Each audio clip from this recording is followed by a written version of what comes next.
எல்லா கட்சிகளுமே இந்த மாநாட்டை வந்து விமர்சிச்சிருக்காங்க. இந்த மாநாட்டை நீங்கள் எப்படி பார்க்குறீங்க? விமர்சனம் பண்ணக்கூடிய தலைவர்கள் அத்தனை பேரும் திமுக கூட்டணியில் அங்க வைப்பவர்கள். அவர்கள் எதுக்குத்தானே செய்வாங்க? அவர்களுக்கு ஒரு பயத்தை, ஒரு பீதியை முருக பக்தர்கள் மாநாடு உருவாக்கி இருக்கிறது. ஆகவே அவர்கள் அதற்கான மாற்று கருத்தை தான் விதைப்பார்கள் ஒழிய இது நல்ல மாநாடு என்று சொல்வார்களா? ஆகவே மக்களை பொறுத்த மட்டில், பொதுஜனங்களை பொறுத்த மட்டில் முருக பக்தருடைய மாநாடு ஆன்மீகத்தினுடைய அடையாளமாக மதுரையில் நடைபெற்ற ஒரு எழுச்சி மாநாடாகத்தான் கருத வேண்டும். ஒரு 6 லட்சம் பேர் வந்திருக்காங்க அப்படிங்கிறத நீங்கள் எப்படி பார்க்குறீங்க? அது ஒரு பிரம்மாண்டம், பிரம்மாண்டத்தின் உச்சம். மக்கள் மனத்தில் ஒரு மாற்றம் இருக்கிறது. ஆளுகின்ற கட்சிக்கு ஒரு ஏமாற்றம் கிடைக்கும்.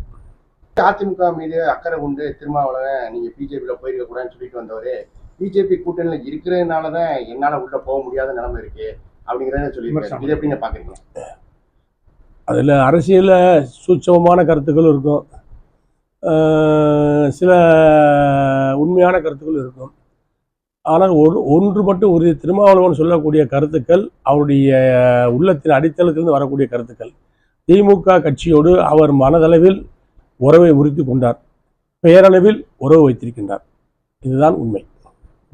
அவர் வந்த பிஜேபியில வெளியேறா நான் வருவேங்கிறாரு. அப்ப வாய்ப்பு இருக்கானே. அப்படி வருகின்ற ஒரு சூழ்நிலை வருகின்ற நேரத்தில், அந்த நேரத்தில் வந்து கழக பொதுச்செயலாளர், அதிமுக பொதுச்செயலாளர் அருமையான எடப்பாடியார் அதற்கான முடிவுகளை எடுப்பார். ஆனால் அதிமுகவில் ஏற்பட்டிருக்கின்ற கூட்டணி இது ஒரு வலுவான கூட்டணி. இதிலே மாற்றம் எதுவும் வரக்கூடிய வாய்ப்புகள் சிறிதளவும் கிடையாது. அதிமுக கூட அந்த கூட்டணியிலிருந்து வெளியேறி அதிமுக கூட்டணி சேருன்னு சொல்லி அரசியல் நோக்கர்கள்லாம் சொல்றாங்க. அதை நீங்க எப்படி பாக்குறீங்க?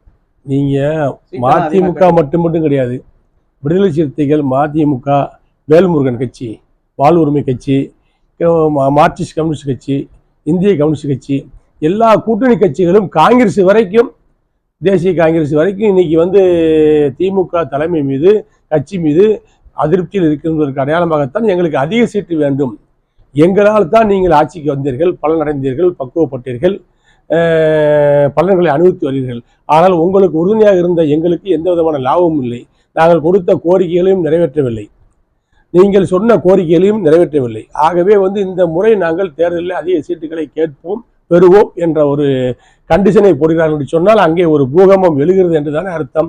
ஆகவே திமுக கூட்டணியில் சலசலப்பு ஏற்பட்டு விட்டது, அங்கே பிரச்சனை உருவாகிவிட்டது. அந்த கூட்டணியும் முறியக்கூடிய வாய்ப்பு இருக்கிறது, வெளியேறக்கூடிய வாய்ப்பு இருக்கிறது. எல்லாம் கரெக்டுனே. ஆனா தடுக்கிறது ஒரே ஒரு கட்சி தானே. எது? தமாய்க்கா வர்றதுக்கு ரெடியா இருக்கு, எல்லா கட்சியும் அங்க இருந்து வர ரெடிக்கிறாங்க. தடுக்கக்கூடிய ஒரே ஒரு கட்சி இப்போ பிஜேபி மட்டும்தான். காலம் இருக்கிறது, நேரம் இருக்கிறது, அதற்கான தருணம் இருக்கிறது. சமயம் சந்தர்ப்பம் வருகின்ற பொழுது மாற்றங்கள் வரும். அதற்காக வந்து நம்பியவர்களை ஏமாற்றுகின்ற பழக்கம் அதிமுகவுக்கு கிடையாது. நம்பி ஆதரவு கொடுத்தவர்களை ஏமாற்றுகின்ற பழக்கம் எங்கள் அண்ணன் எடப்பாடியாருக்கு கிடையாது.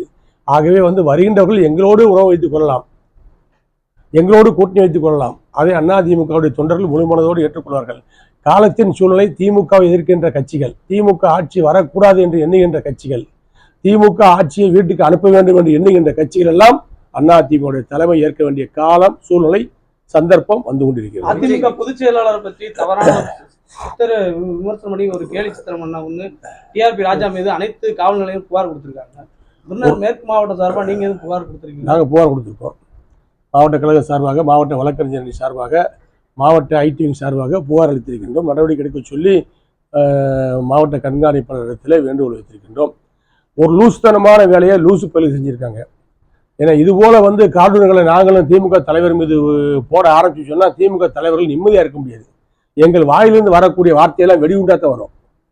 திமுக தலைமையோ, திமுக தலைவர்களோ, திமுக ஐடிவிங்கோ நிம்மதியாக இருக்க முடியாது. எங்கள் பொதுச்செயலர் எடப்பாடியாரை தொட்டு பார்க்கவோ, கருத்தியல்வியல் முறையிலோ, வாழ்வியல் முறையிலோ எந்த தாக்குதலை நடத்தினாலும் எதிர்த்தாக்குதல் பலமான தாக்குதலாக அதிமுகவை சேர்ந்த நாங்கள், தொண்டர்கள், தளபதிகள், பொறுப்பாளர்கள், எடப்பாடியுடைய தம்பிமார்கள் செயல்படுத்துவோம், அதை நடைமுறைப்படுத்துவோம். திமுக ஐடிவிங் இத்தோடு தனது மூர்க்கத்தனமான பணியை நிறுத்திக் கொள்ள வேண்டும். சாத்வீக ரீதியாக, அரசியல் ரீதியான கருத்துக்களை, ஆழமான கருத்துக்களை, எதிர்ப்பான கருத்துக்களை, அதிமுக எதிர்ப்பான கருத்துக்களை நீங்கள் சொல்லுங்கள். அதை கேட்கின்ற இடத்துல எங்கள் தலைவர் எடப்பாடியார் இருக்கிறார், பக்குவப்பட்ட தலைவராக இருக்கிறார். ஆகவே அசிங்கப்படுத்த வேண்டும், எங்கள் தலைவர் எடப்பாடியாரை அசிங்கப்படுத்த வேண்டும், அவமானப்படுத்த வேண்டும் எண்ணத்தில் நீங்கள் செய்தால், அவரை அவமானப்படுத்தியவர்கள், அசிங்கப்படுத்த நினைத்தவர்கள் அத்தனை பேரும் இன்றைக்கு ஓரங்கமாக ஒதுங்கி இருக்கின்ற நிலைமையை பார்த்துக் கொண்டிருக்கிறீர்கள். அதே நிலைமைதான் உங்கள் தலைமைக்கு ஏற்படும், உங்கள் கட்சிக்கு ஏற்படும், உங்களுக்கும் ஏற்படும். விஜய் வந்து கட்சிக்கு வரணும்னு எதிர்பார்க்க கூட்டணிக்கு தாவேக்காவுடைய தலைவர் விஜய் அவர்கள் நேற்று பிறந்தநாள் கொண்டாடியிருக்கார். அவருடைய ஒவ்வொரு கருத்துக்களையும் நீங்கள் பாருங்கள். அவருடைய கருத்துக்களில் பூரம் திமுகவை வீட்டுக்கு அனுப்ப வேண்டும். முரட்டுத்தனமான ஆட்சி நடத்துகின்ற எல்லோருடைய மக்களுடைய எல்லா மக்களுடைய வாழ்க்கையிலும் இடையூறை ஏற்படுத்தி எல்லா தொழில்களுக்கும் இடையூறு ஏற்படுத்துகின்ற திமுக அரசியல் வரலாற்றை இத்தோடு முடித்து திமுகவை வீட்டுக்கு அனுப்ப வேண்டும், ஆட்சியை விரட்ட வேண்டும் என்று எண்ணுகின்ற தலைவர்களில் ஒருவராக விஜய் இருக்கிறார். ஆகவே அதிமுகவுக்கு கூட்டணிக்கு வர வேண்டும். அதிமுக தலைமை தான் திமுகவுக்கு வலுவான எதிர்ப்பை கொடுக்கக்கூடிய தலைமை. திமுகவை வெல்ல வேண்டும் என்று சொன்னால் அதிமுக தலைமையால் முடியும் என்ற நிலைமை இருக்கின்ற காரணத்தால் நீங்கள் உரமாக பக்க பலமாக விஜய் அவர்கள் அதிமுகவோடு எடப்பாடியோடு கைகோர்ப்பதுதான் சாலை சிறந்தது. அறிவு சார்ந்தவருடைய முடிவு எண்ணம் இதுதான். இந்த முருக பக்தர்கள் மாநாட்டில் கூடிய கூட்டம் வந்து அதிமுக பாஜக கூட்டணிக்கு ஓட்டுகளா மாறுமா? அதாவது நேற்று நடந்த கதை வேறு, இன்று நடந்த கதையும் வேறு. நாளை நடக்க போற கதை அது கதையாக இருக்காது, வரலாறாக மாறும். காரணம், ஒருத்தனை கொட்டி கொண்டே இருந்தால் குடிந்து கொண்டே இருக்க மாட்டான், நிமிர்ந்தால் எதிரி காணாமல் போய் விடுவான். அதே போல்தான் இன்றைக்கு முருக பக்தருடைய மாநாட்டினுடைய எழுச்சியை பார்க்கின்ற பொழுது பலவிதமான வழிகளிலே திமுகவால், திமுக கட்சி சேர்ந்த கூட்டணி கட்சி சேர்ந்தவர்களால், திமுக தலைவர்களால் பாதிக்கப்பட்ட ஆன்மீகவாதிகள் தான் ஒன்று கூடி இருக்கிறார்கள். பல கருத்துக்களை சொல்லி இந்து மதத்துடைய மனங்களை புண்படுத்துகின்ற பணியைத்தான் திமுக இதுவரை வரலாற்று ரீதியாக செய்திருக்கின்றது. எந்த மதத்தை சேர்ந்தவர்களையும் புண்படுத்தக்கூடாது. அல்லாஹ்வை வணங்கக்கூடியவர்களுக்கு அவர்களுக்கு ஒரு வரலாறு உண்டு, அவர்கள் மக்களும் 1000 நியாயங்கள் உண்டு, அதை நாம் ஏற்றுக்கொள்ள வேண்டும். அதே போல் மாதாவை வணங்கக்கூடியவர்கள், இயேசுவை வணங்கக்கூடியவர்களுக்கும் 1000 காரணங்கள் உண்டு, அவர்கள் பக்கமும் 1000 நியாயங்கள் உண்டு, அதையும் நாம் ஏற்றுக்கொள்ள வேண்டும். அதே போல் இந்து மத கடவுளை வணங்குகின்றவர்களுக்கு 1000 காரணங்கள் உண்டு, 1000 நேர்மையான கருத்துக்களும் உண்டு, அதையும் நாம் ஏற்றுக்கொள்ள வேண்டும். ஆகவே எதிர்ப்பு என்ற போர்வையிலே ஒரு மதத்தை மட்டும் குறிவைத்து அடிப்பது என்பது இது மதச்சார்பு இல்லை, இது ஒரு மதவாதம்.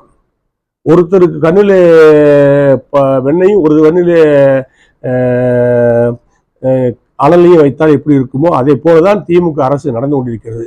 நீங்கள் எல்லோருக்கும் வாழ்த்து சொல்ல வேண்டும், ரம்ஜானுக்கும் வாழ்த்து சொல்ல வேண்டும், கிறிஸ்துமஸுக்கும் வாழ்த்து சொல்ல வேண்டும், தீபாவளிக்கும் வாழ்த்து சொல்ல வேண்டும், தைப்பொங்கலுக்கும் வாழ்த்து சொல்ல வேண்டும். அதுதான் ஒரு ஜனநாயகத்தினுடைய எல்லா சமூக மக்களையும் உள்ளடக்கிய ஒரு சமாதான ஆட்சியாக கருதப்படும். அதிமுக பொறுத்தமட்டிலும், அம்மாவை பொறுத்தமட்டிலும், தலைவர் எம்ஜிஆரை பொறுத்தமட்டிலும், இன்றைய எங்களுடைய தலைவர் எடப்பாடியை பொறுத்தமட்டிலும் எல்லா மதங்களையும் சேர்ந்த தலைவருடைய கருத்துக்களை எல்லாம் உள்வாங்கி அவருடைய மனம் புண்படாமல் நடக்கக்கூடிய ஒரு கட்சி அதிமுக. ரம்ஜானுக்கும் வாழ்த்து சொல்வார், கிறிஸ்துமஸுக்கும் வாழ்த்து சொல்வார், தைப்பொங்கலுக்கும் வாழ்த்து சொல்வார், தீபாவளிக்கும் வாழ்த்து சொல்வார், விநாயகர் சதுர்த்திக்கும் வாழ்த்து சொல்வார். அதுதான் தார்மீகமான அரசியல் நெறி. அதை விடுத்து ஒரு பக்கத்தில் ஏதோ ஒரு காரணத்திற்காக ஓட்டு வங்கிக்காக ஒருத்தரை ஏமாற்றி ஓட்டு வாங்குகிறார்கள். சிறுபான்மை மக்களை ஏமாற்றி ஓட்டு வாங்குகின்ற பணியைத்தான் திமுக கட்சி தொடர்ந்து செய்கிறது. அப்படி ஓட்டு போட்ட அந்த சிறுபான்மை மக்களுக்கு ஏதாவது நன்மைகளை இந்த அரசு செய்திருக்கிறதா என்று சொன்னால் அதுவும் கிடையாது. பெரும்பான்மை மக்களுக்கும் எதிரியாக இருக்கிறது, சிறுபான்மை மக்களுக்கும் துரோகியாக இருக்கிறது. ஆகவே இந்த ஆட்சியை வீட்டுக்கு அனுப்ப வேண்டும் என்ற நிலைப்பாடு தான் எல்லா மக்களிடத்திலும் இருக்கிறது.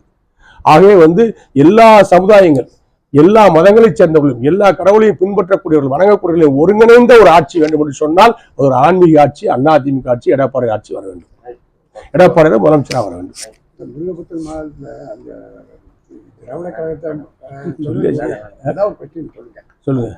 திராவிட அந்த அண்ணாவை விமர்சிச்சு அந்த வீடியோ வெளியிட்டது, அண்ணாவை விமர்சனம் பண்ணக்கூடிய அளவில் அந்த வீடியோ ஒன்று வெளியிட்டிருக்காங்க முருகபக்தர் மாநாட்டில். அதாவது அந்த வீடியோ தயாரித்தவர்கள் யாருன்னு தெரியாது. அது பேரறிஞர் அண்ணாவுடைய பெருமைகள் பல இருக்கிறது. அடித்தட்டு மக்களை அரசியல் அதிகாரத்துக்கு கொண்டு வந்த தலைவர்களில் முதன்மையானவர் பேரறிஞர் அண்ணா அவர்கள். பெரியாருடைய சீர்திருத்த கருத்துக்கள் 1000 இருக்கிறது. அதில் பல இடங்களில் பல நேரங்களில் சில பேர்களுக்கு பிடிக்காத கருத்துக்களாக இருக்கலாம், பல பேருக்கு பிடித்த கருத்துக்களாக இருக்கலாம். அதுபோல் அண்ணாவுடைய பேச்சும் நடையும் எழுத்தும் செயலும் சிலருடைய மனதை புண்படுத்தியிருக்கலாம். அதனுடைய வெளிப்பாடாக அந்த படம் இருக்கலாம் ஒழிய அண்ணாவினுடைய பொறுத்த மட்டில் பேரறிஞர் அண்ணாவை பொறுத்தவரை அவர் பேரறிஞர், பெருந்தகை என்ற பொருளுக்கு சொந்தக்காரர். ஆகவே அண்ணாவுடைய திறமைகள் இருந்த காரணத்தினால, அண்ணா என்ற ஒருவர் பிறந்த காரணத்தினால்தான் சாமானியன், அடித்தட்டு மக்கள், ரிக்ஷா ஓட்டுவர், ஆட்டோ ஓட்டுநர், கைவண்டி இழுப்போர், மூட்டை தூக்குவோர், இவர்களெல்லாம் சட்டமன்ற உறுப்பினராகி அமைச்சராகி கோட்டையில் அமரக்கூடிய ஒரு வாய்ப்புகள் கிடைத்தது. அதற்கு பின்பு அதே பாணியிலே புரட்சித் தலைவர் எம்ஜிஆர் ஏழை எளிய மக்களுடைய அடித்தட்டு மக்களுடைய குறைகளை பேசுவதற்காக இந்த பகுதியிலே அந்த சமூகத்திலே வாழ்ந்த மக்களுக்கே வாய்ப்பு கொடுத்து அவரை சட்டமன்ற உறுப்பினராக்கி மூட்டை தூக்கிய தொழிலாளிகளால் அமைச்சராக அழகு பார்த்த தலைவன் புரட்சித் தலைவர் எம்ஜிஆர். புரட்சித்திலே அம்மா அவர்கள் என்னை போன்ற பிற்படுத்தப்பட்ட சமுதாயத்தை சேர்ந்தவர்களுக்கெல்லாம் சட்டமன்றத்திலே வாய்ப்பை கொடுத்து அமைச்சராக அழகு பார்த்த தலைவி புரட்சித்திலே அம்மா அவர்கள். இன்றைக்கு எடப்பாடியில் அதனுடைய பாணியிலே செல்லக்கூடியவர்கள். நாங்கள் எல்லாம் பேரறிஞர் அண்ணாவுடைய வழியிலே, புரட்சித் எம்ஜிஆருடைய வழியிலே, அம்மாவுடைய காட்டிய வழியிலே பேரறிஞர் அண்ணாவுடைய கொள்கைகளும் புரட்சித் தலைவர் எம்ஜிஆருடைய கொள்கைகளும் புரட்சித்திலே அம்மாவுடைய ஆன்மீகம் கலந்த அரசியலும் இன்றைக்கு எடப்பாடியார் கையில் எடுத்திருக்கின்ற அரசியல். ஆகவே ஒரு நிகழ்ச்சியில் நடக்கின்ற 99% நல்ல நிகழ்வுகளை பற்றி நாம் பேசுவோம். அதில் நடந்த ஒரு நிகழ்வை பற்றி பேசி அதனுடைய ஒட்டுமொத்த அந்த மாநாட்டினுடைய நல்ல கருத்துக்களை எல்லாம் புறக்கணிக்க முடியாது. ஆகவே அண்ணாவை வஞ்சிப்பதைப் போல புறக்கணிப்பதைப் போல ஒரு செய்தி வந்திருப்பது வருத்தம் அளிக்கிறது. அதை தவிர்த்திருக்கலாம். இன்றைய அரசியல் சூழ்நிலைக்கு மறைந்த தலைவர்களை பற்றி நல்ல நிகழ்வுகளை பற்றி பேசுவதுதான் சாலச் சிறந்தது. அவர்களிடத்தில் இருக்கின்ற ஒரு முற்போக்கான ஒரு கொள்கைகளை பற்றி அந்த நேரங்களில் அவர்கள் எடுத்த அந்த முடிவை பற்றி இப்போது விமர்சனம் செய்வது தேவையற்ற ஒரு விவாதத்தை இப்போது உண்டு பண்ணியிருக்கிறது. இது தேவையில்லை.